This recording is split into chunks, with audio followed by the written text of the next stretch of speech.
Pernah nggak sih Anda ngerasa makin kesini, makin banyak informasi, kok malah makin cemas dan makin bingung sama arah hidup? Rasanya kayak dikejar sesuatu terus ya. Nah, gimana kalau saya bilang solusinya itu bukan dari teknologi paling canggih, tapi justru dari sebuah kitab yang usianya ribuan tahun. Kali ini kita akan coba bedah kitab Chuangzu yang ternyata bisa jadi obat kuno buat kegelisahan kita yang super modern. Oke, kita mulai dari sini, coba deh rasain. Perasaan yang kayaknya udah akrab banget sama kita. Tekanan buat harus selalu tahu, harus selalu produktif, harus jadi lebih baik. Merasa dikejar-kejar terus kan? Yang menarik ternyata, rasa ini tuh bukan cuma punya kita, generasi sekarang. Ini tuh kayak gema yang sama yang udah dirasain manusia ribuan tahun lamanya. Aneh ya kalau dipikir-pikir. Kan sekarang ini semua pengetahuan dunia ada di genggaman kita. Tinggal klik aja. Tapi kok bukannya jadi makin pintar dan berdaya, kita malah seringnya merasa lumpuh. Kebanyakan pilihan, cemas sama semua berita, bingung sama pendapat orang.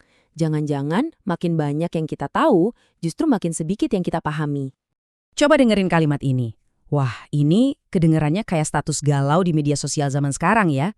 Sebuah potret sempurna dari pikiran yang capek. Tapi, gimana kalau saya bilang tulisan ini usianya lebih dari 2300 tahun? Ini dari seorang filsuf namanya Chuangzu. Ini bukti kalau overthinking dan gelisah itu bukan penyakit zaman digital. Ini udah jadi bagian dari denyut nadi kita sebagai manusia dari dulu. Nah jadi, mungkin kita bisa narik napas lega sebentar. Kalau Anda merasa cemas, merasa bingung, itu bukan berarti Anda gagal. Anda cuma lagi jadi manusia. Rasa ini tuh ya warisan kita semua. Sebuah kondisi yang udah nempel sama keberadaan kita. Oke, sekarang kita coba gali lebih dalam apa sih sebetulnya akar dari semua kegelisahan ini. Jawabannya mungkin agak di luar dugaan. Sumbernya bukan karena kita kekurangan informasi, tapi justru dari cara kita menyikapi informasi itu sendiri. Chuangzu tuh ngajak kita mikir pakai pertanyaan simpel ini. Dalam setiap perdebatan, tanpa sadar, kita kan sering banget ya terobsesi harus jadi yang paling benar. Nah, obsesi inilah yang akhirnya jadi penjara buat kita sendiri. Kita jadi cemas karena kita cuma bisa merasa tenang kalau kita menang. Di sini, Chuangzu ngebedain dengan jelas dua jenis pemahaman. Ada pemahaman sejati yang luas, tenang, dan kokoh. Terus ada pemahaman dangkal yang isinya cuma reaksi, picik, dan gampang goyah. Coba deh, jujur, mana yang lebih sering kita lihat seliweran di lini masa media sosial kita setiap hari? Ini nih, bagian yang paling jelek. Orang yang beneran tahu itu nggak banyak omong, dan yang banyak omong itu biasanya nggak beneran tahu. Ide ini radikal banget. Intinya, kebijaksanaan sejati itu ada di luar kata-kata. Kalau kita terlalu bergantung sama definisi, sama label, sama debat kusir, ya kita malah terpenjara di situ. Dan inilah mungkin inti masalahnya. Jangan-jangan kegelisahan kita itu bukan karena kita kurang jawaban, tapi karena kita terlalu panik nyari jawaban. Chuangzu seolah-olah mau bilang, ketenangan itu nggak didapat dari tahu lebih banyak, tapi dari menjadi lebih utuh. Jadi, siapa sih sebenarnya sosok bijak yang suaranya relevan banget sama zaman kita ini? Yuk kita kenalan lebih jauh. Nah, ini dia bukunya, Kitab Chuangzu. Tapi jangan bayangin ini buku yang isinya aturan atau fakta yang harus dihafal ya. Anggap aja ini kayak sebuah toolkit, sebuah panduan buat ngubah cara kita berpikir dari akarnya. Kekuatan luku ini tuh ada di kemampuannya buat bantu kita melepaskan. Ya, melepaskan kebiasaan-kebiasaan mental yang bikin kita stres, bingung, dan gak pernah puas. Semacam detoksifikasi pikiran buat kita yang hidup di era modern. Oke, kalau masalahnya ada di pola pikir kita, terus jalan keluarnya gimana menurut Chuangzu? Gimana caranya kita bisa lebih tenang? Inti ajarannya itu sebetulnya sesederhana tapi sedalam lukisan kuno ini. Dia nggak nawarin teknik yang ribet.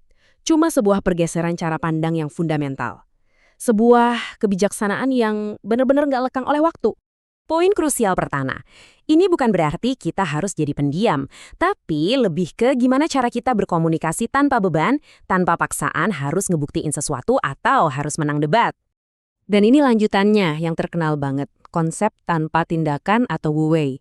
Bukan berarti kita mager atau nggak ngapa-ngapain ya, tapi bertindak selaras sama aliran alami kehidupan.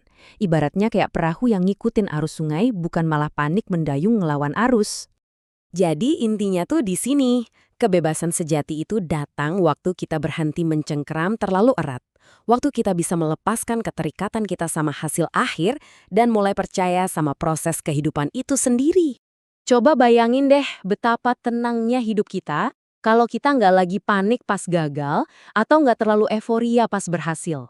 Dengan menerima bahwa hidup ini siklus pasang dan surut, kita membangun fondasi batin yang kokoh, yang nggak gampang goyah meskipun diterpa badai.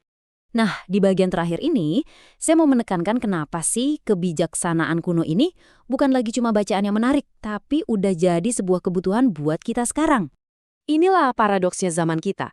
Kita tenggelam dalam lautan kebisingan tapi kehausan akan kejernihan.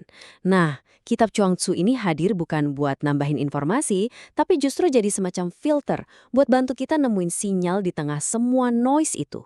Jadi inilah yang ditawarkan ajaran Chuang Tzu. Ini bukan soal nambah ilmu, tapi soal memahat diri, mengikis kebiasaan-kebiasaan berpikir yang bikin capek dan sakit, supaya kita bisa menemukan ketenangan yang sebetulnya udah ada di dalam. Ini adalah perjalanan dari sekedar tahu jadi benar-benar memahami dengan seluruh jiwa.